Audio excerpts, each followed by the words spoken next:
So கேட்டிங்களா? எல்லோரும் எப்படி இருக்கிறீங்க? சந்தோஷமாக இருக்கிறீங்களா? சொல்லுங்கள். இல்லை என்னை பாருங்கள், நல்லா இருக்கிறீங்களா?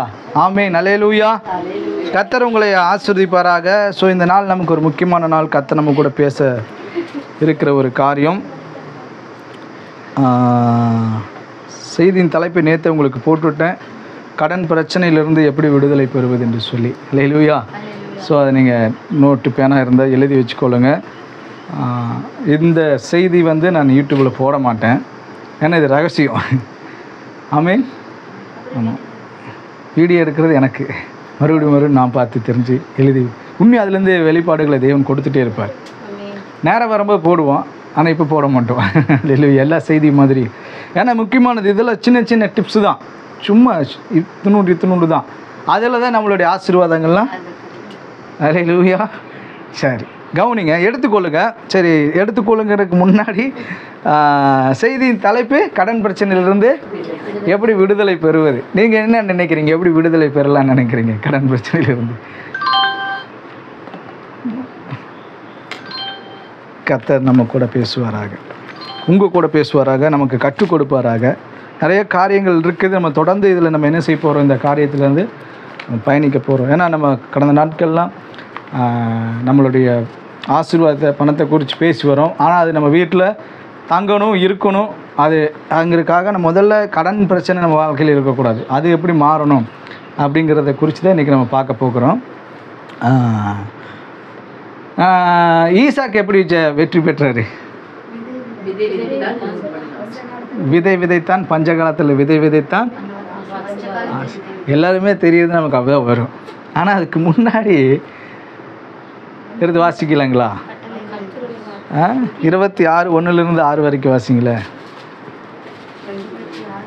1-6, 26 ஆதியாகமம் 1-6. ஆபிரகாமின் நாட்களில் உண்டான பஞ்சத்தை அல்லாமல், ஆபிரகாம் நாட்களில் உண்டான பஞ்சத்தை அல்லாமல் இன்னும் ஒரு பஞ்சம் தேசத்தில் உண்டாயிற்று. பின்னும் ஒரு பஞ்சம் தேசத்திலே உண்டாயிற்று. அப்பொழுது ஈசாக்கு பெலிஸ்தீனுக்கு ராஜாவாகிய, அப்பொழுது ஈசாக்கு பெலிஸ்தீன் ராஜாவாகிய அமிலேக்கின் இடத்தில் கேராருக்கு போனான். அமிலேக்கின் இடத்திற்கு கேராக்கு போனான். கர்த்தர் அவனுக்கு தரிசனமாகி, நல்லா கவனிக்க வேண்டிய விஷயம், 2வது வசனம். கர்த்தர் அவனுக்கு தரிசனமாகி, நீ எகிப்துக்கு போகாமல் நான் உனக்கு சொல்லும் தேசத்திலே குடியிரு. நான் உனக்கு சொல்லும் தேசத்திலே குடியிரு. இந்த தேசத்திலே வாசம் பண்ணு. இந்த தேசத்திலே வாசம் பண்ணு. நான் உன்னோடனே கூட இருந்து உன்னை ஆசீர்வதிப்பேன். நான் உனக்கும் உன் சந்ததிக்கும் இந்த தேசங்கள் யாவையும் தந்து, நான் உனக்கும் உன் சந்ததிக்கும் இந்த தேசங்கள் யாவையும் தந்து, உன் தகப்பனாகிய ஆபிரகாமுக்கு நான் இட்ட ஆணையை நிறைவேற்றுவேன். ஆபிரகாம் என் சொல்லுக்கு கீழ்ப்படிந்து என் விதிகளையும் என் கற்பனைகளையும் என் நியமங்களையும் என் பிரமாணங்களை கை கொண்டபடியினால் நான் உன் சந்ததியை வானத்தின் நட்சத்திரங்களைப் போல பெருக பண்ணி உன் சந்ததிக்கு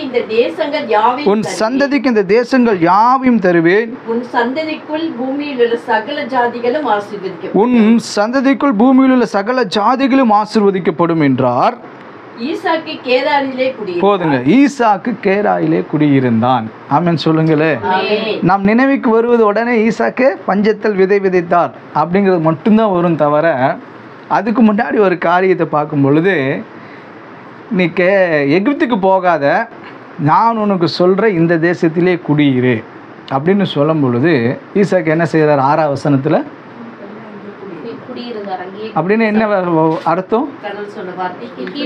கீழ்ப்படிந்தான். கடன் பிரச்சனையிலேருந்து விடுதலை ஆகணும்னா தேவன் சொல்லுவதற்கு முதல்ல கீழ்ப்படியணும். ஆமாவா இல்லைங்களா? அல்லேலூயா. ஆமாம், கவனிங்க. ஈசாக்கு ஒரு பிரச்சனை வந்துருச்சு, பஞ்சம் வந்துருச்சு, தன் முடிவு எடுக்கிறான். இதிலேருந்து நான் தப்பிக்கணும், இதிலேருந்து விடுதலை ஆகணும் அப்படின்ட்டு பார்க்குறான். எங்கே போகிறாரு? எகிப்துக்கு போகலாம், அங்கே செழிப்பாக இருக்குது அப்படின்னு சொல்லிட்டு போகும் பொழுது ஆண்டவர் தரிசனமாகி சொல்கிறாரு, நீ அங்கெல்லாம் போகாத, இங்கேயே இரு. உடனே என்ன பண்ணுறாரு? அவர் அங்கேயே இருக்கிறார், கேராகிலே குடியிருக்கிறார். அப்போ தேவனுக்கு ஈசாக்கு என்ன பண்ணுறாருங்க? கீழ்ப்படுகிறார். அது பின்னாடி தெரியும் நமக்கு. இப்போ நீங்கள் சொன்னீங்க ஈசாக்கு விதைச்சாரு 100 மடங்கு பலன் பெற்றாரு. அது எப்போ நடந்துச்சு? எதனால சொல்லுங்க? அவர் தேவனுக்கு கீழ்ப்படிந்தனால. அப்போ நல்லா கவனிச்சுக்குங்க. அப்போ பணப்பிரச்சனை வரும்போது என்ன செய்ய வேண்டும்? பணப்பிரச்சனை வருதுங்க, என்னங்க செய்வீங்க? ஒரு பணப்பிரச்சனை வீட்டுக்குள்ளே வந்துருச்சு, என்ன செய்ய வேண்டும் அப்படின்னா, முதல் காரியம் தேவனிடத்தில் ஜெபிக்க வேண்டும் அல்லது தேவனிடத்தில் விசாரிக்க வேண்டும். ஸோ புரிஞ்சுங்களா? ஒரு பிரச்சனை, பணப்பிரச்சனை நமக்கு நெருக்கடி. இப்போ எல்லா வீட்லேயுமே எடுத்துக்கிட்டோம்னா மெயினான ஒரு பிரச்சனை என்னென்னா அது என்ன? பணம் தான். ஸோ அப்போ பணப்பிரச்சனை வரும் பொழுது நம்ம உடனேயே என்ன செய்யணும் அப்படின்னா, தேவனிடத்தில் ஜெபிக்கணும் அல்லது தேவனிடத்தில் ஜெபத்தில் விசாரிக்கணும், நான் என்ன செய்ய வேணும். அதான் முதல் காரியம். முதல்ல கீழ்ப்படியணும், கீழ்ப்படிந்து தேவனிடத்தில் ஜெபிக்கணும், கேட்கணும். சரிங்களா? அப்போது கர்த்தர் ஈசாக்குக்கு இங்கே இரு என்று சொன்னார். அவன் கீழ்ப்படிந்தான்.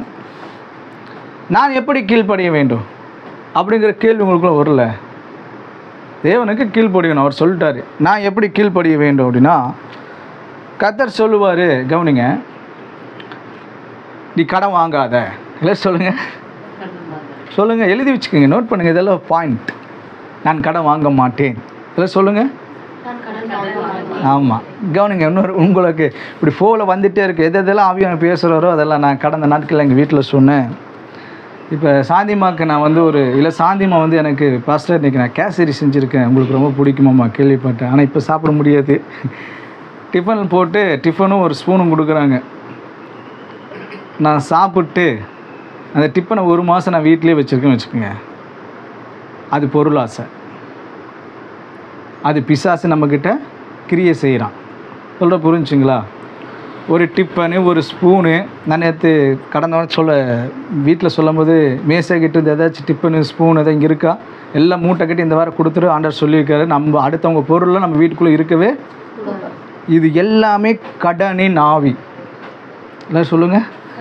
ஆமாம், இன்றைக்கி என்ன வாங்கியிருந்தாலும் சரி, நீங்கள் என்ன வாங்கியிருந்தாலும் சரி, ஒரு பேகு, பையி, ஒரு கேரி பேகு கூட சரிங்க, அவங்களும் நம்மக்கிட்ட என்ன செய்யக்கூடாது? இருக்கக்கூடாது. அதனால் கடந்த வாரத்தில் நான் யோசனை பண்ணேன், நான் யாருக்கு கடன் தரணும்? இவருக்கு ஒரு 500 தரணும், அவருக்கு ஒரு 300 தரணும், அவருக்கு ஒரு 1000 தரணும். எல்லாம் என்ன செஞ்சேன்? எழுதி வச்சேன். ஆமாம், எல்லாம் இதெல்லாம் உங்களுக்கு ஆவியானவர் பேசிகிட்டு இருக்கிறார். உங்கள் ஞாபகத்தில் வரும்பொழுது இதெல்லாம் நீங்கள் என்ன செஞ்சுருவோம்? 10 ரூபா கூட அடுத்தவங்க காசு நம்மக்கிட்ட 1 ரூபா, 10 ரூபா ஏன் பாருங்க, 1 ரூபா நம்மக்கிட்ட அதான் செல்லும், 50 பைசா செல்லாது. ஆமாவா இல்லைங்களா? அப்போ 1 ரூபா நான் அவங்கள்ட்ட வாங்கியிருந்தேன், அதை என்ன செஞ்சிடக்கூடாது? திருப்பி உடனே என்ன செஞ்சிடணும்? நான் 4 ஃப்ளோக்கில் இதெல்லாம் சொல்லிட்டு போகிறேன். ஒரு 1000 ரூபா நீங்கள் வாங்குறீங்க, இல்லை நான் உங்கள்கிட்ட வாங்குகிறேன் அப்படின்னா என்னால் கொடுக்க முடியலன்னா, கொடுக்க முடியாத இடத்துல ஒரு இவ்வளோதாங்க, ஒரு 200 இருக்குது வச்சுக்கோங்க, ஒரு 300 இருக்குது வச்சுக்கோங்கன்னு என்ன செஞ்சிடலாம்? ஏன்னா சாட்சிக்காரன் காலில் விழுகிறத விட காலில் விழுந்துருவோன்னு வேத வசனம் சொல்லுது. அதனால் ஒரு 1000 10,000 வாங்கியிருக்கீங்க, 1 லட்ச ரூபா வாங்கியிருக்கீங்க, 1 லட்சம் நம்மளால் திருப்பி கொடுக்க முடியலாம் கூட அவங்ககிட்ட போய் சொல்லி டைம் வாங்கி கொஞ்சம் கொஞ்சம் என்ன செஞ்சிடலாம்? இதெல்லாம் சின்ன சின்ன டிப்ஸ், இதெல்லாம் நீங்கள் தெரிஞ்சுக்கணும். ஏன்னா முதல்ல ஆண்டவர் சொல்கிறாரு, கடன் வாங்காத. எல்லோரும் சொல்லுங்கள், கடன் வாங்காத. ஆமாம்,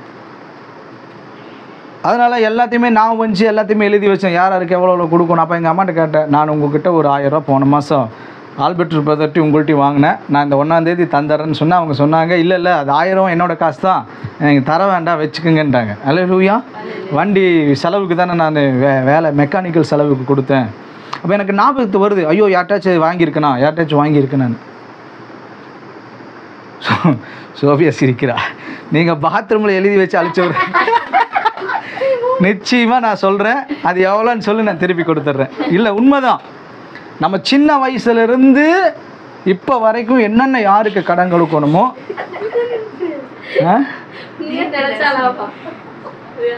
ஆவியானர் பேசுகிறாரு. உண்மைதான், அது ஒரு விளையாட்டுத்தனமாக இருக்கலாம், ஆனால் அது சாபம், ஆசீர்வாதம் இல்லை, சாபம். சோபியா எனக்கு காணிக்க கொடுக்குறா, இல்லை அவன் எனக்கு ஏதோ கொடுக்குறா, அது வேற. ஆனால் நம்ம தரேன்னு சொல்லி வாங்குறேன் பார்த்தீங்களா, அது கடன். அது 10 ரூபா இருந்தாலும் என்ன செஞ்சிருவோனுங்க, இந்த ஆவி என்ன பண்ணுன்னா நம்மளை கொடுக்க விடாது.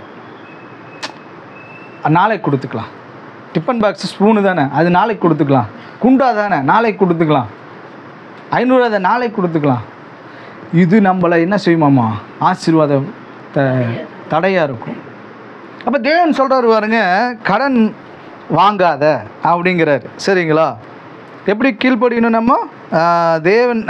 நான் தேவனுக்கு கீழ்ப்படிந்து கடன் வாங்க மாட்டேன் என்று பாருங்க தீர்மானிக்கணும். எல்லாரும் சொல்லுங்கள், என்னை பாருங்க, என்ன தீர்மானிக்கணும்? நான் கடன் வாங்க மாட்டேன் என்று நீங்கள் தீர்மானிக்கணும்.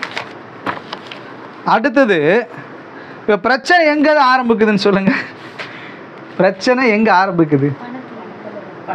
சூப்பராக சொன்னீங்க, கரெக்ட், உண்மைதான். தேவன் கடன் வாங்க வேண்டாம் என்று சொல்லுவார். ஆனால் நாம் உடனே என்ன செய்வோம்?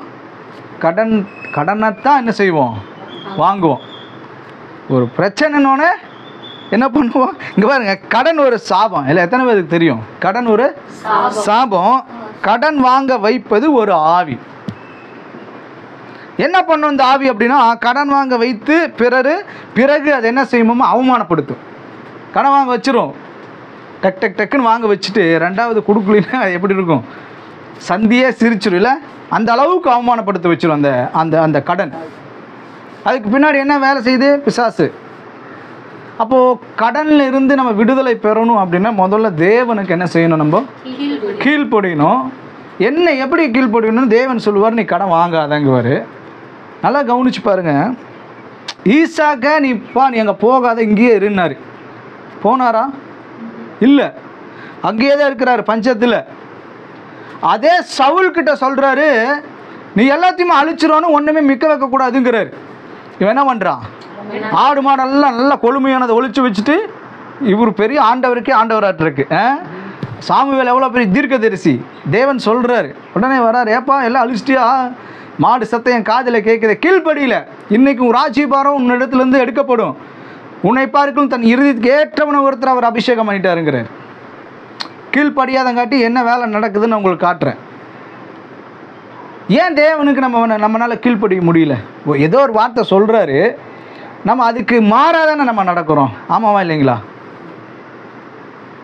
அங்கே அவன் அப்படியே ஈசாக்கு கீழ்ப்படிஞ்சுக்கிட்டு அந்த வருஷத்தில் என்ன செய்கிறாருங்க? 100 மடங்கு பலன், ஆசீர்வாதம். கொஞ்ச நாள் பல்ல கடிச்சிட்டு இருக்கிறான். இப்போ நான் உங்களுக்கு சொல்கிறேன் பாருங்கள், பிரச்சனை, ஆமாம் பிரச்சனை தான், கடன் பிரச்சனை தான், பண பிரச்சனை தான். ஆனால் அந்த பிரச்சனையில் நீங்கள் அப்படியே தேவனுக்கு கீழ்ப்படிந்து நான் கடன் வாங்க மாட்டேன், கர்த்தர் எனக்கு செய்வார் இருந்துட்டிங்கன்னா அதில் நீங்கள் வெற்றி பெற்றுருவீங்க, அதில் விடுதலை ஆயிடுவீங்க. சுயமாக முடிவெடுக்கும் பொழுது தான் மாட்டிக்கொள்கிறீங்க. அல்லேலூயா.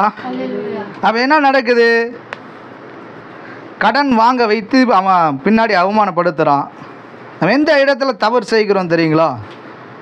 உடனே எதுக்கெடுத்தாலும் யார்கிட்ட கடன் வாங்கலாம் என்று யோசனை செய்கிறோம். இது நம்ம எல்லாத்துக்குமே இருக்கிறது, எனக்குள்ளேயும் இருக்கிறது. நமக்கு பணம் வேணும், ஒரு 500 வேணும், 1000 வேணும், 100 வேணும்னா நம்மகிட்ட ஜோப்பில் இல்லை. அடுத்தது என்ன பண்ணலாம்? அம்மா கூப்பிடலாமா? அண்ணனை கூப்பிடலாமா? இல்லை அந்த பாப்பா கூப்பிடலாமா? இப்படி தான் மண்டை ஓடுது பாருங்கள். கடன் யாருக்கிட்ட வாங்கலாம்? ஆனால் ஆண்டவர் சொல்கிறாரு, தேவசமூகத்தில் உட்காந்து ஜெபம் பண்ணு, தேவசமூகத்தில் உட்காந்து ஜெபம் பண்ணு, விசாரி, கேளு.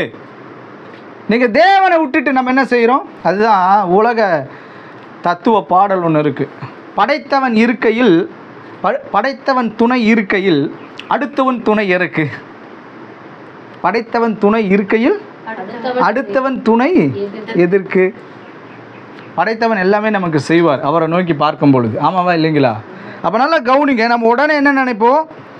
யாருக்கிட்ட வாங்கலாம், உடனே அவங்கக்கிட்ட வாங்கலாமா, இவங்கக்கிட்ட வாங்கலாமா என்று யோசனை செய்வோம். ஆனால் நமக்கு பணம் என்னவாங்க? தேவை. ஆமாவா இல்லைங்களா? பணம் தேவையில்லைங்களா? தேவை, பணம் நமக்கு தேவை. ஆனால் என்ன நினைக்குதுன்னா, யார்கிட்ட வாங்கலாம், எந்த கடன்காரன்கிட்ட. இப்போ அடுத்த ஸ்டெப்பு முதல்ல யார்கிட்ட போகும், அப்புறம் எந்த கடன்காரங்கிட்ட வாங்கலாம்? வட்டிக்காரன்ட்ட. அவனை ஃபோன் பண்ணி அவனை புடின்ட்டு சொல்லுங்கள். எந்த கடன்காரங்காச்சும் நம்ம ஃபோன் பண்ணுவோம் இல்லைங்களா? அப்படி தான் நான் பப்ஸ் போடும்போது அந்த யார் வெளியே ஒருத்தர் வருவார், சரவணாவா, அவன்கிட்ட வாங்கினேன், இன்னுமே என்னால் என்ன செய்ய முடியல, கொடுக்க முடியல. ஆனால் இந்த மாதம் தரேன்னு சொல்லியிருக்கிறேன். கடன் நம்மளை அவமானப்படுத்தும். நல்லவேளை அவர் நல்லவராக இருக்கிறங்காட்டி நம்ம மரியாதை செலுத்துறாரு. வேற ஒருத்தனா வந்தால் பிடிச்ச கிளின்னு டெரர் பண்ணிடுவார். அப்போது அடுத்தது என்ன செய்கிறோம், யார்கிட்ட வாங்கலாம், எந்த கடன்காரங்கிட்ட வாங்கலாம், அப்புறம் அவங்கக்கிட்ட போகலாம், இவங்கக்கிட்ட கேட்கலாம். இப்போ இன்னும் பாருங்கள், நகை இருந்தால் நகை வச்சிடலாம். அடுத்தது என்னதுங்க, நகை இருந்தால் நகையை வச்சிடலாம். இப்போ அடுத்து சொல்லித்தரேன் பாருங்க, வச்ச நகையில் எக்ஸ்ட்ரா கிடைக்குமான்னு ஒரு கேள்வி. எப்படி சூப்பராக இருக்குல்ல? நகை வைக்கிறோம், கொஞ்ச நாள் போனோன்னு காசு இல்லைன்னு அந்த நகையில் சேர்த்து கிடைக்குமான்னு கேட்டு பாருங்க. அவன் மறுபடியும் ஒரு வாட்டி போட்டு கொலப்பரேஷன் பண்ணி அது ஒரு சாபக்கேடுங்க. உண்மையாக ஆண்டவர் எனக்கு இதெல்லாம் நான் இந்த வாரத்தில் எனக்கு இதெல்லாம் உட்காந்து தியானிச்சு எழுதும்போது இதெல்லாம் எழுதி, அதனால தான் சொன்னேன், இதெல்லாம் நான் வீடு யாருக்கும் இதெல்லாம் மறைக்கப்பட்ட இது. நமக்கு தெரிஞ்சாலுமே அதில் உங்களுக்கே இது தெரியும், ஆனால் அது தவறுனே தெரியாது. அதுலேயே தானே செஞ்சிட்ருப்போம், அதுலேயே தான் பண்ணிகிட்ருப்போம். அதனால தான் பாருங்க, ஏற்கனவே வச்ச நகையை வாங்கலாம், அல்லது நகை மேல் பணம் வச்சு வாங்கலான்னு சொல்லிட்டு இப்போ அடுத்து என்ன செய்வோம், வண்டி புக்கு வைக்கலாம், 2 வீலர் புக்கு வைக்கலாம், ஃபிட்டிங் வைக்கலாம். இதெல்லாம் நம்ம வாழ்க்கையில் வந்தது தானே. 2 wheeler book, car book, 2 wheeler fitting வைக்கிறது, இது எல்லாமே நான் சொல்கிறேன் பாருங்கள் சாபம். இப்போ அடுத்தடுத்து நம்ம கடன் வாங்குறதுக்கு எப்படி போகுது பாருங்கள் புத்தி. அப்புறம் பேங்க் லோனு கிடைக்குமான்னு பார்க்குறது. நான் ஜாப் பண்ணிகிட்டே இருக்கிறேன், கூகுள் பேயில் உங்களுக்கு வரும்னு நினைக்கிறேன். உங்களுக்கெல்லாம் 9,000 9 லட்சம் வரைக்கும் நீங்கள் வாங்கிக்கலாம். எப்படி பிசாஸ் வலை விரிக்கிறேன் பாருங்கள், கண்ணி வைக்கிறேன் பாருங்கள். 9,000 9 லட்சம். அப்போது பேங்க் லோன் வாங்கலாம். அப்புறம் இங்கே பாருங்கள், கிரெடிட் கார்டு, கிரெடிட் கார்டு வாங்கலாம். கிரெடிட் கார்டில்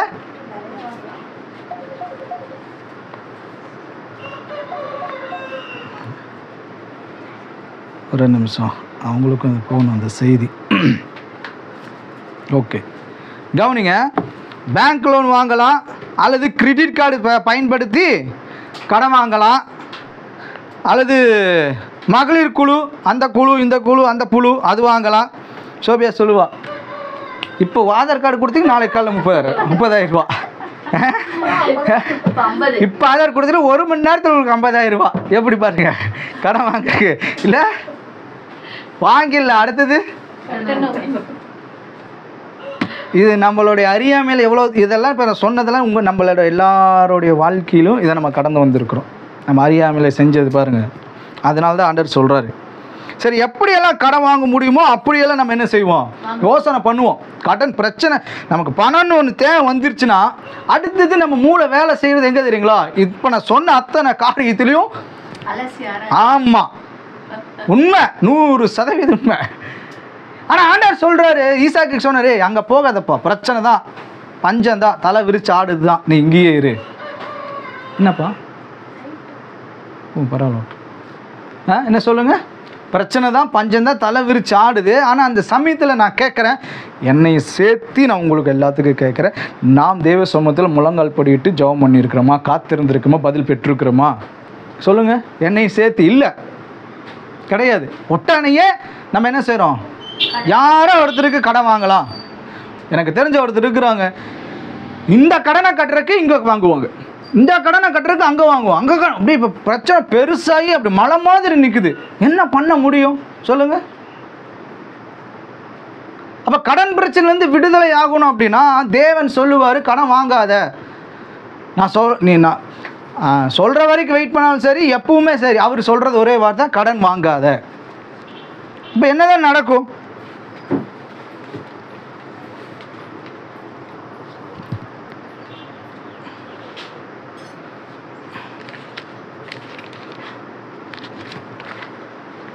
ஓகே,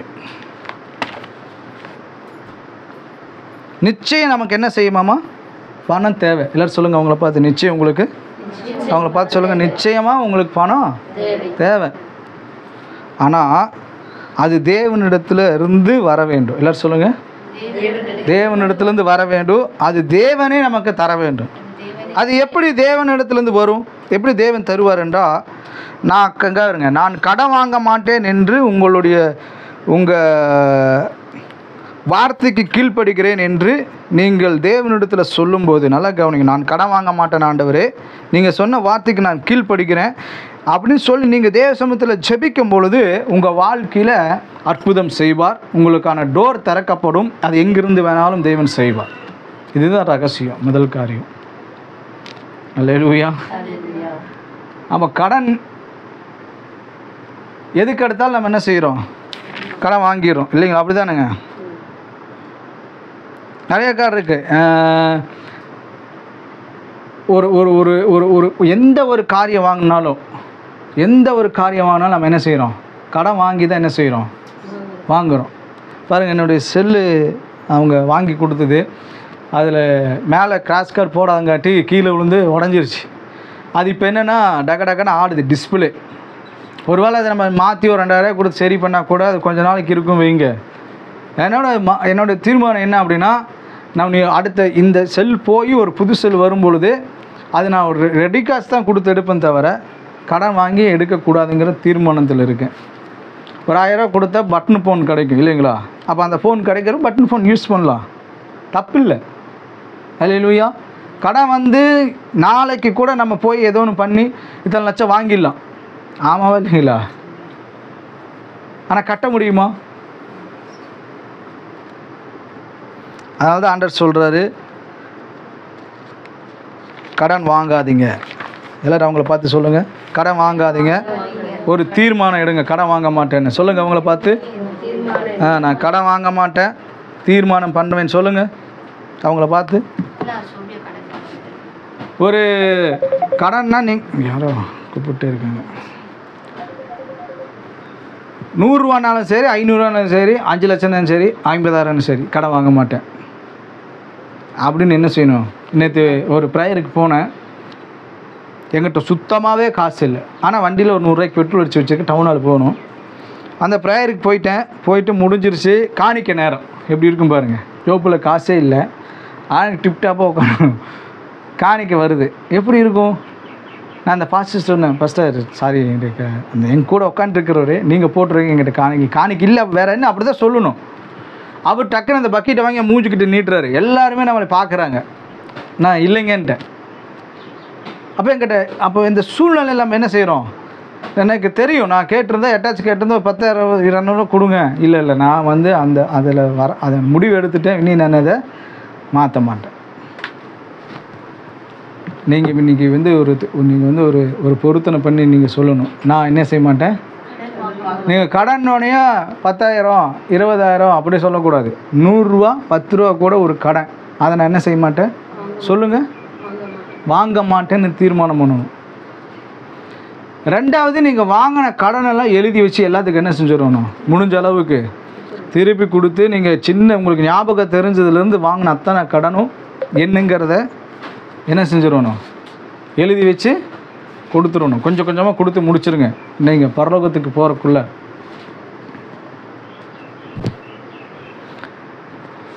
ரெண்டாவது ஒரு காரியம், கடன் பிரச்சனையிலேருந்து எப்படி விடுதலை ஆகுது என்று சொல்லி பார்க்குறோம். 1 ராஜாக்கள் 3ஆம் அதிகாரத்துக்கு நேராக திருப்பிக் கொள்ளுங்கள். 1 ராஜாக்கள் 3ஆம் அதிகாரம்.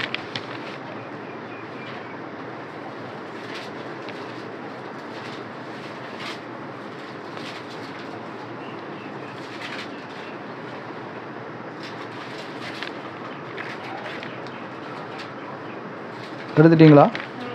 1 ராஜாக்கள் 3ஆம் அதிகாரம் 5ஆம் வசனத்திலிருந்து 28 வசனம் வரைக்கும். கிபியோனிலே கர்த்தர் சாலமோனுக்கு ராத்திரியிலே சொப்பனத்தில் தரிசனமாகி, நீ விரும்புகிறதை என்னிடத்தில் கேள் என்று தேவன் சொன்னார். அதற்கு சாலமோன், என் தகப்பனாகிய தாவீது என்னும் உமது அடியான் உம்மை பற்றி உண்மையும் நீதியும் மன நேர்மையுமாய் உமக்கு முன்பாக நடந்தபடியே தேவரீர் அவருக்கு பெரிய கிருபை செய்து அந்த பெரிய கிருபையை அவனுக்கு காத்து இந்நாளில் இருக்கிறபடி அவருடைய சிங்காசனத்தில் வீற்றிருக்கிற ஒரு குமாரனை அவருக்கு தந்தீர். இப்போதும் என் தேவனாகிய கர்த்தாவே, தேவரீர் உமது அடியேனை என் தகப்பனாகிய தாவீதின் ஸ்தானத்திலே ராஜாவாக்கினீரே. நானோவென்றால் போக்குவரவு அறியாத சிறு பிள்ளையாய் இருக்கிறேன். நீ தெரிந்து கொண்டதும் ஏராளத்தினால் எண்ணிக்கைக்கு அடங்காததும் லக்கத்திற்கு உட்பட்டதுமான திரளான ஜனங்களாகிய உமது ஜனத்தின் நடுவே அடியேன் இருக்கிறேன். ஆகையால் உமது ஜனங்களை நியாயம் விசாரிக்கவும் நன்மை தீமை இன்னதென்று வகையறுக்கவும் அடியேனுக்கு ஞானமுள்ள இருதயத்தை தந்தருளும். 9 தந்தருளும். ஏராளமாய் இருக்கிற இந்த உமது ஜனங்களை நியாயம் விசாரிக்க யாராலே ஆகும் என்றான். சாலமோன் இந்த காரியத்தை கேட்டது ஆண்டுடைய பார்வைக்கு உகந்த விண்ணப்பமாய் இருந்தது. ஆகையினால் தேவன் அவனை நோக்கி, நீ உனக்கு நீடித்த நாட்களை கேளாமலும் ஐஸ்வர்யத்தை கேளாமலும் உன் சத்துருக்களின் பிராணனை கேளாமலும் நீ இந்த காரியத்தை கேட்டு நியாயம் விசாரிக்கிறதுக்கு ஏற்ற ஞானத்தை உனக்கு வேண்டிக் கொண்டபடியினால் உன் வார்த்தைகளின்படி செய்தேன். ஞானமும் உணர்வும் உள்ள இருதயத்தை உனக்கு தந்தேன். போதுங்க, அதுல என்ன அர்த்தங்க? ஞானமும் உணர்வும் உள்ள இருதயத்தை உனக்கு தந்தேன். அவர் சொல்றாரு. ரெண்டாவது என்ன வேணும் நமக்கு? ஞானம் வேணும். எல்லாரும் சொல்லுங்க, ஞானம் வேணும். ஆமா, ரெண்டாவதுக்கு முதல் காரியம் தேவனுக்கு கீழ்ப்படியணும். எதில் கீழ்ப்படியணும்? கடன் வேண்டாங்க, கடன் வாங்க வேண்டான்னு சொல்லுவார், அதில் நம்ம கீழ்ப்படிக்கணும். ரெண்டாவது ஞானம் வேண்டும். இந்த தாவீதுக்கு அப்புறம் சாலமோன் ராஜாவை ஆகிறாரு. ஜனங்கள் அதிகமாக இருக்கிறாங்க. இப்போ சாலமோன் தேவனிடத்தில் ஒரு ஜெபம் பண்ணுறாரு. இந்த ஜனங்கள் எல்லாத்தையும் நடத்துறதற்கு நம்மளால் ஆகாது, அந்த அளவுக்கு நான் கெப்பாசிட்டி கிடையாது. அதனால் நீங்கள் என்ன செய்யுங்க, எனக்கு அந்த அவர் வந்து கேட்குறாரு, கனவுல கேட்குறாரு. கனவுல தரிசனமாகி, சாலமோனே நீ விரும்புகிறது என்னிடத்துல கேள் அப்படிங்கும் பொழுது இவர் சொல்கிறாரு, எனக்கு ஞானமுள்ள இருதயத்தை கொடுங்க, ஞானத்தை கொடுங்க அப்படிங்கிறாரு. அப்போ நல்லா கவனிங்க, உங்களுக்கும் எனக்கும் குடும்பத்தை நடத்த ஞானம் வேண்டும். எல்லோரும் சொல்லுங்கள், குடும்பத்தை நடத்த. ரெண்டாவது நம்முடைய, எல்லோரும் கவனிங்க, இதெல்லாம் ஒவ்வொரு பாயிண்ட் நான் சொல்கிறேன், எழுதி வச்சுக்கோங்க. நம்முடைய வருமானம் எவ்வளவோ அதற்குள்ளே நம்ம குடும்பத்தை நடத்த தெரிந்திருக்க வேண்டும். 10,000 தான் சம்பளம், 20,000 தான் சம்பளம், 30,000 தான் சம்பளம்னா அந்த சம்பளத்துக்குள்ளே நீங்கள் உங்களுடைய குடும்பத்தை நடத்தணும். மாதம் ஒரு 20,000 சம்பளம் வச்சுக்குங்க. முதல்ல என்ன பண்ணணும்? சம்பளம் வாங்கிட்டு வந்து வச்சோன்னே தேவ சமூகத்தில் முதல்ல ஜபம் பண்ணி தசம பாகம் காணிக்கையை எடுத்து வச்சுட்டு, மிச்சம் எவ்வளோ அதில் இருக்குதோ, ஒரு 20,000 சம்பளம் வச்சுக்கோங்க. ஒரு 2,000 நீங்கள் தசம பாகம் ஆண்டவருக்கு ஜபம் பண்ணி எடுத்து வைக்க. மிச்சம் எவ்வளோ இருக்குது? 18,000 ரூபா. இப்போ நல்லா கவனிங்க, நீங்கள் அந்த 18,000 ரூபாவில் இப்போ இந்த மாதம் யாரெல்லாம் நான் வந்து கடன் கொடுக்கணும், அந்த பணத்தை எல்லாம் என்ன செய்யணும்? நீங்கள் சொல்லுங்கள், எழுதணும். இல்லை, எழுதணும். ரெண்டாவது அதை எடுத்து வைக்கணும்.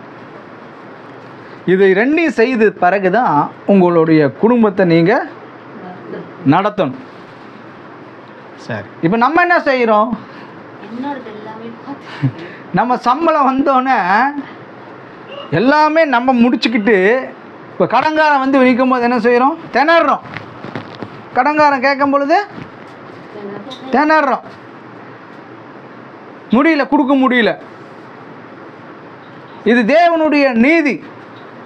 கடன் பிரச்சனையிலேருந்து விடுதலை ஆகணும்னா நான் சொல்கிறேன், நீங்கள் உங்களுடைய வருமானத்துக்குள்ளே உங்களுடைய குடும்பத்தை நடத்த தெரிந்திருக்க.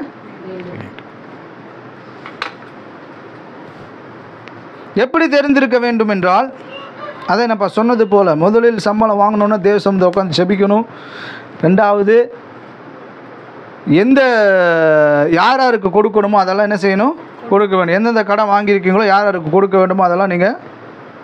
அப்புறம் மீதி இருக்கிறத தேவ சமூகத்தில் என்ன செய்யணுமாமா? நீங்கள் செலவு பண்ணணும். கவனிங்க, மீதி இருக்கிற காசை வச்சு தான் நீங்கள் மாதம் முழுவதும் ரன் பண்ணணும். நான் சொல்கிறது உங்களுக்கு புரிஞ்சுங்களா? இப்படி பண்ணாதான் நீங்கள் கடன் பிரச்சனையிலேருந்து தப்பிக்க முடியும்.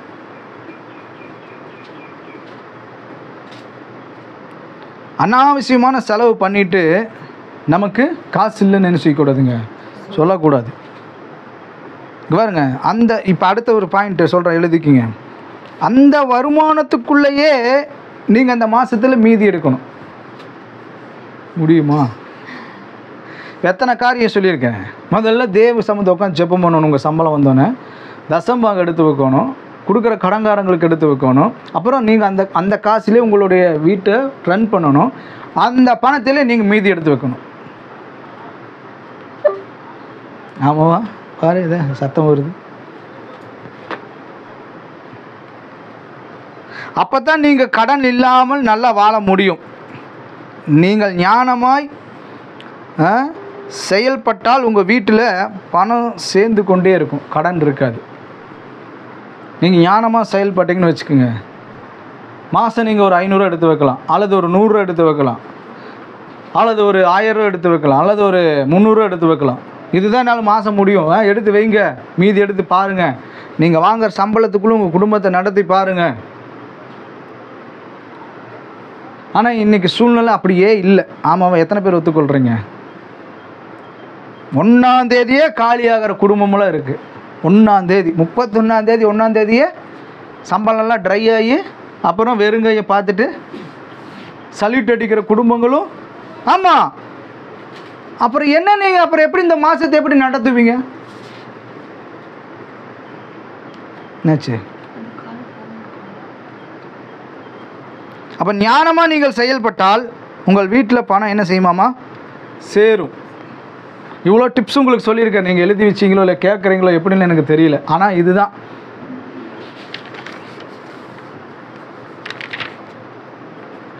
வசனம் சொல்லுகிறது, எடுத்துக்கொள்ளுங்க. நீதிமொழிகள் 6:6, நீதிமொழிகள் 9:1. இதெல்லாம் என்ன சொல்லுதுன்னா,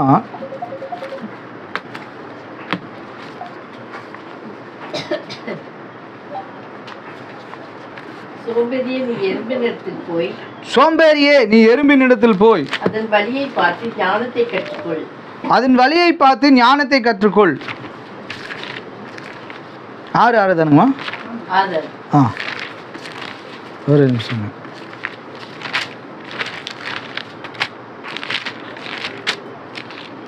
ஓகே. சோம்பேறியே நீ எவ்வளவு சோம்பேறியே நீ எறும்பினிடத்தில் போய் உன் வழியை பார்த்து. இங்கே வச்சுட்டா சேர்க்குமா சத்தம்? சரி, அப்போ நீ கையில் இப்படி பிடிச்சிக்க. ஓகே. சோம்பேறியே நீ எறும்பினிடத்தில் போய் அதன் வழியை பார்த்து ஞானத்தை கற்றுக்கொள். அதற்கு பிரபுவும் தலைவனும் அதிகாரம் இல்லாதது இருந்தும் நல்லா கவனிக்க வேண்டிய விஷயம். கோடை காலத்தில் தனக்கு ஆகாரத்தை சம்பாதித்து அறுப்பு காலத்தில் தனக்கு தானியத்தை சேர்த்து வைக்கும். சோம்பேறியே நீ எவ்வளவு நேரம் படுத்திருப்பாய்? எப்பொழுது உன் தூக்கத்தை விட்டு எழுந்திருப்பாய்? இன்னும் கொஞ்சம் தூங்கட்டும், இன்னும் கொஞ்சம் கை மூடிக்கொண்டு உறங்கட்டும் என்று சொல்லுவாயோ?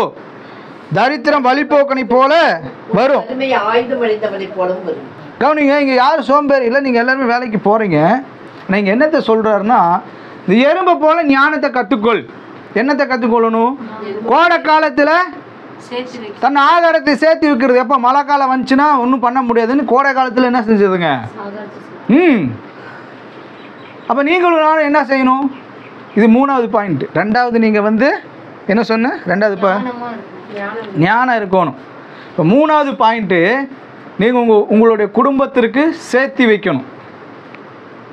அதுதான் இந்த நீதிமொழிகளை பார்க்குறோம். 6:6, 9:1 வாசிங்களே. நீதிமொழிகள் ஞானம் தன் வீட்டை கட்டி 7 தூண்களையும் சித்திரம் தீர்த்து. போதுங்க. ஞானம் தன் வீட்டை கட்டி அப்படின்னா என்னங்க? நீங்கள் ஞானமாக இருந்தீங்கன்னா உங்கள் வீடை என்ன செய்வீங்க? கட்டப்படும். அப்படின்னா கட்டப்படும்னா இப்போ நாங்கள் சொன்னது காரியத்தில் எல்லாம் நீங்கள் தெளிவாக இருப்பீங்க. இவ்வளோதான் வருமானம் 10,000 ரூபா. இந்த 10,000த்தில் நீங்கள் எழுதுங்க என்னென்ன செலவு, என்னென்ன காரியம், இது நம்ம செய்யணும். நம்ம உடனே நாளைக்கு என்ன செஞ்சிட மாட்டோம், மறைச்சிட மாட்டோம். என்னதுங்க, நமக்கு நாட்கள் இருக்குது. இப்போ இன்றைக்கி ஆசைப்பட்டது கிடைக்கல, ஓகே, நீங்கள் இன்றைக்கி பொறுமையாக இருங்க, இன்னொரு வருஷம் கழிச்சு கிடைக்கும். ஆமாவா இல்லைங்களா? இன்றைக்கே வேணும்னா உடனே கடன் வாங்கிடுறது பாருங்கள். அப்புறம் எப்படி நம்ம கடன் பிரச்சனை மாறும்? என்னையும் சேர்த்து தான் நான் பேசிகிட்டு இருக்கிறேன். நம்மளோட புத்தி உடனே கடன் வாங்கு பின்னாடி இந்த ஸ்பிரிட்டு சொல்லும். இதை குறித்து அடுத்த வாரம் ஒன்று தெளிவாக இன்னொரு காரியத்தை நான் சொல்லித்தரேன். இதெல்லாம் ரகசியம். நானே எழுதி வச்சு நான் நிறைய கிளாஸ் எடுக்கலான் இருக்கிறேன். அல்லேலூயா. நல்லா பாருங்கள். 3வது நமக்கு வேண்டியது ஞானம். சேர்த்து வைக்கணும். ஏன் தெரியுங்களா? வசனம் சொல்லுது, வாசிங்களே இன்னொரு வசனத்து கூட. 2-3 வசனம் இருக்குது, நம்ம வாசித்து பார்த்து முடிக்கலாம். ஆதியாகமம் 36:6 ஆதியாகமம் 36:6, ஆதியாகமம் 41, 48, 49. இதெல்லாம் உதாரணத்துக்கு நான் காட்டுறேன். ஏசா தன் மனைவிகளையும் தன் குமாரரையும் தன் குமாரத்திகளையும் தன் வீட்டில் உள்ள யாவரையும் தன் ஆடு மாடுகளையும் தன் ஜீவஜந்துக்கள் யாவையும் கானான் தேசத்திலே சம்பாதித்த ஆஸ்தி முழுவதையும் சேர்த்துக்கொண்டு, கவனிங்க, ஏசா என்ன பண்றாருங்க? தான் கானான் தேசத்தில் சம்பாதித்த ஆஸ்தி எல்லாரும் சொல்லுங்க. ஆஸ்தி யார் சேர்த்து வச்சிருக்கிறா? ஏசா. சரிங்களா? நல்லா அங்கே இருங்க. இப்போ 41 அதிகாரத்துக்கு வந்துருங்க. அதே 41, 48, 49 வசனத்தில் பாருங்க. ஆதியாகமம் 41 அதிகாரம் 48. 7 வருஷங்கள் எகிப்து தேசத்தில் விளைந்த தானியங்கள் எல்லாம் அவன் சேர்த்து அந்த தானியங்களை பட்டணங்களில் கட்டி வைத்தான். அந்த பட்டணத்தில் அதினதின் சுற்றுப்புறத்து தானியங்களை கட்டி வைத்தான். இப்படி யோசேப்பு அளவிருந்ததாய் கடற்கரை மணலை போல மிகுதியாக தானியத்தை சேர்த்து வைத்தார். அது அளவுக்கு அடங்காததாய் இருந்தது. நல்லா கவனிச்சு பார்க்கணும். 7 வருஷம் பஞ்சம் வரும் அப்படின்னு யோசேப்பு கிட்ட சொப்பனத்துல பார்வோனுக்கு வந்தோடனே யோசேப்பு சொல்றாரு, 7 வருஷம் பஞ்சம், 7 வருஷம் ஆசீர்வாதம்ட்டாரு. இந்த 7 வருஷம் ஆசீர்வாதம் என்ன செய்யறாங்க? சம்பாதி சேர்த்து வைக்கிறார். யாரு? யோசேப்பு. அந்த தேசத்தில் மட்டும் இல்லை, அங்கே விளையுதா அங்கே அப்படியே சேர்த்து வை, அங்கே விளையுதா அங்கே சேர்த்து வை. ஏன்னா 7 வருஷம் பஞ்சம் வரப்போகுது.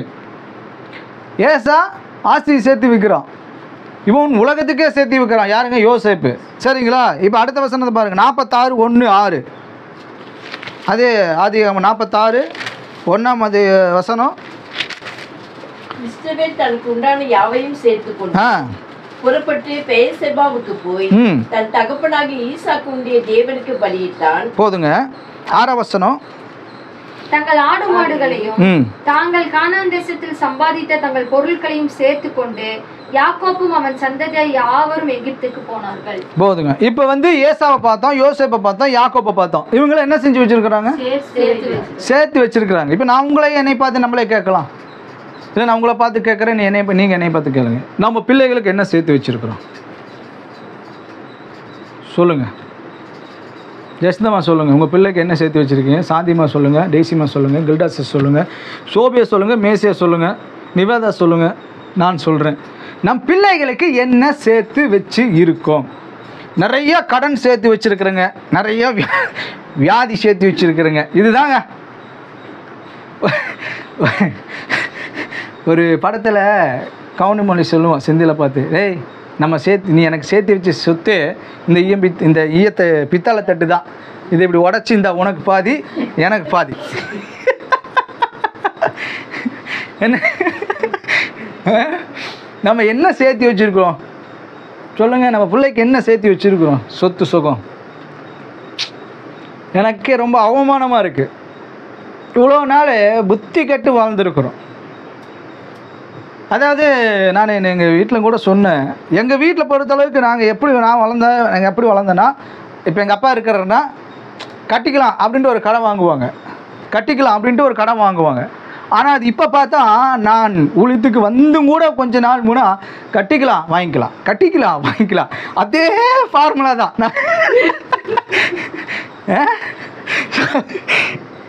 அப்போ எப்போ தான் நம்ம முன்னேறது? பார்த்தீங்களா? அந்த பிசாசு பார்த்தீங்களா எங்கேருந்து எங்கே கொண்டு வரான் பாருங்க. இது என்னென்னா, நம்ம பிள்ளைகளை பின்தொடரும். அவங்க பெருசாக கட்டிக்கலாம் வாங்கிக்கலாம். ஆமாம், கடைசி வரைக்கும் போகும். கட்டிக்கலாம் வாங்கிக்கலாம். அப்போ நம்ம என்ன சேர்த்து வச்சுருக்குறோம் பாருங்கள்? ஒன்றுமே இல்லை. நீதிமொழிகள் 13:22 வசனம் சொல்லுகிறது. நீதிமொழிகள் 13:22. நல்லவன் தன் பிள்ளைகளின் பிள்ளைகளுக்கு சுதந்திரம் வைத்து போகிறான். நல்லவன் தன் பிள்ளைகளின் பிள்ளைகளுக்கு சுதந்திரம் வைத்து போகிறான். பாவியின் ஆஸ்தியோ நீதிமானுக்காக சேர்த்து வைக்கப்படும். நல்லா பாருங்க, வசனம் அழகா சொல்லுகிறது. நல்லவன் தன் பிள்ளைகளுக்கும் சுதந்திரம் அப்படின்னு என்னதுங்க? சொத்துக்கள், ஆஸ்திகள். அவன் நல்லவனா இருக்கிறான், கர்த்தருக்கு பயந்து இருக்கிறான் அப்படின்னா, தன்னுடைய பிள்ளைக்கு மாத்திரம் இல்லை, பேர பிள்ளைக்கு அவன் என்ன செஞ்சான்? 4 தலைமுறைக்கு சேர்த்து வச்சுட்டு போறான். நல்லா இருங்க, சாப்பிடுங்கன்னு. இன்னைக்கு நம்மளுடைய வாழ்க்கை எப்படிப்பட்டதா இருக்குதுங்க? 3 காரியம் இன்னைக்கு ஆண்டவர் பேசியிருக்கிறார். ஒன்று, தேவனுக்கு கீழ்ப்படியணும். கடன் வாங்க மாட்டேன் அப்படிங்கிற தீர்மானம் எடுக்கணும். அவர் கடன் வாங்க சொல்ல மாட்டார். 2வது, தனக்கு இருக்கிற வருமானத்தில் ஞானமாக குடும்பத்தை. 3வது, அந்த வருமானத்தில் மீதி எடுத்து சேர்த்து வைக்கணும். அந்த சேர்த்துறது கூட இல்லை, நான் என்ன சொல்ல, இன்னும் அதிகமாக சொத்துக்களை சேர்த்தணும். பிள்ளைகளுக்கும் பிள்ளைகளுக்கும் நம்ம இதுவரைக்கும் என்ன செய்திருக்கிறோம் அப்படிங்கிறத இந்த கால வேளையில் நீங்கள் யோசனை பண்ணி நம்ம இப்போ ஜெபிக்க போகிறோம். ஒருவேளை இதை தொடர்ந்து வருகிற வாரத்திலிருந்து நம்ம நிறைய காரியங்கள் ஆண்டவர் நம்ம கூட பேசினா நம்ம பார்ப்போம். நம்ம எல்லா கண்களை மூடி தேவ சமூகத்தில்